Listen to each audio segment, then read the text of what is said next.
আলাইকুম। ৪৬তম বিজ্ঞান মেলায় আমরা যে মডেলটি নিয়ে এসেছি এটির নাম ফ্লাড রেসিলিয়েন্ট স্মার্ট ভিলেজ। আমরা একটি গ্রামীণ ব্যবস্থাপনা দেখিয়েছি।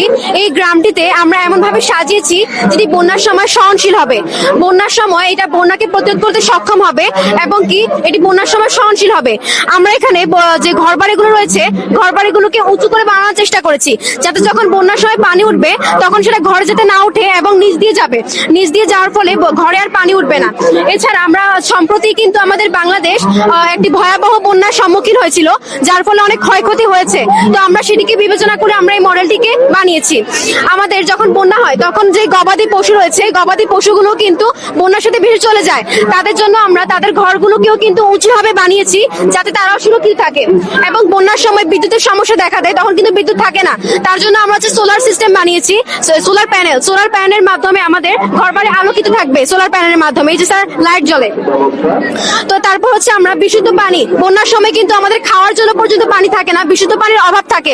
তো তাদের জন্য আমরা হচ্ছে বৃষ্টির পানি যে সংরক্ষণের জন্য একটা ট্যাঙ্ক রেখেছি এখানে, যাতে বৃষ্টি যখন পড়বে তখন বৃষ্টির পানি এখানে সংরক্ষণ হবে। এরপর হচ্ছে আমাদের যে নদী, এখানে আরেকটা আমরা ফিল্টারিং সিস্টেম রেখেছি।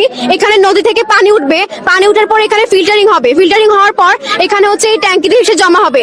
এখানে আমরা ফিল্টারিং পেপার, বালু, চুনা পাথর দিয়েছি, যার ফলে এখানে পানি নদী থেকে উঠে মোটরের মাধ্যমে উঠবে এবং মোটরটা কিন্তু সোলার প্যানেলের সাথে সংযুক্ত থাকবে, যার ফলে কোনো সমস্যা হবে না এবং এখানে পানি সংরক্ষণ হবে, এতে বিশুদ্ধ পানির কোনো সমস্যা হবে না।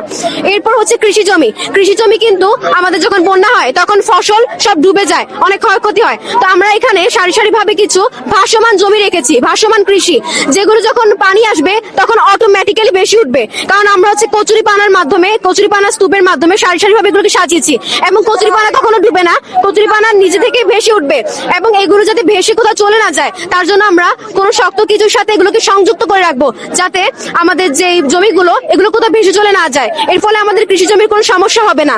আমরা হচ্ছে পুরো মডেলটাকে এমন ভাবে সাজিয়েছি যার ফলে হচ্ছে বন্যা সহনশীল হবে। এখানে উঁচু ঘর বাড়ি, গবাদি পশুদের জন্য উঁচু সোলার প্যানেল, বিশুদ্ধ পানি এবং কৃষি ব্যবস্থা। যা আমরা সামান্য একটা মডেল দেখিয়েছি মাত্র, যখন এটি বাংলাদেশে বাস্তবায়ন হবে তখন এটাকে আরো সুন্দরভাবে বাস্তবায়ন করতে পারবে আমাদের বাংলাদেশ।